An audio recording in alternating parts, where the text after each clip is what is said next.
Il est 9 heures, je suis un petit peu en retard sur mon horaire. J'ai pris beaucoup de temps à jaser avec l'autre randonneur qui était ici la nuit dernière, qui s'appelle Tooth Fairy, un dentiste à la retraite.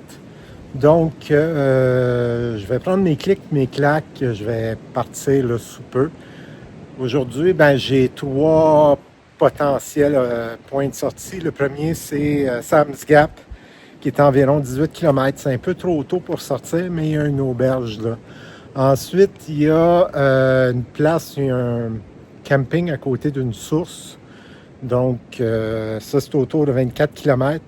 Mais si je suis vraiment en forme et ça va bien, là, je ferai un 30 km jusqu'au prochain abri. La nuit dernière a été assez mouvementée. Il y a eu des vents violents. Il y avait un avertissement de vent violent. J'aurais dû me lever en pleine nuit puis vous filmer ça, mais on ne voyait pas grand-chose. Mais c'était...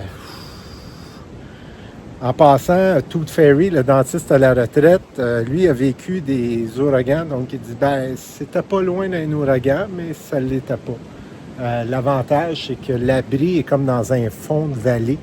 Donc, on était assez protégés du vent là, qui passait là, de façon assez intense. J'arrête ça là. Je vous reparle plus tard dans la journée.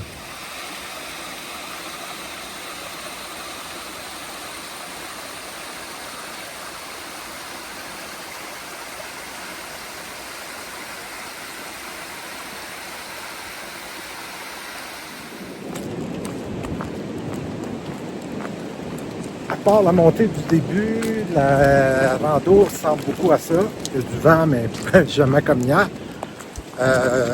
J'ai pas beaucoup de vues à date. J'ai vu une petite vue sur une vallée, là, vous allez voir la photo. Là, je descends vers une autoroute ou une grande route. Là.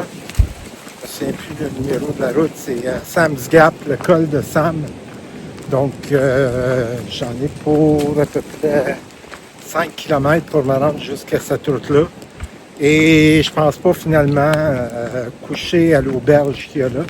Je vais sûrement pousser au moins jusqu'à l'eau qui est 4 ou 5 km plus loin.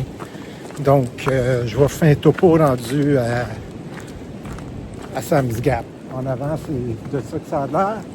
Donc, comme d'habitude, à flanc de montagne, rien de spécial. Très pentu comme flanc de montagne. On se reparle plus tard. C'est vraiment drôle. Ça fait 3 fois dans la journée que je longe des clôtures comme ça, avec du fil de barbelé. Ça date pas d'hier, ces clôtures-là. Donc, vraiment les anciens Appalachiens qui faisaient des fermes parce que ça n'a pas l'air d'être très fertile comme terreau. Passage plat sous une autoroute.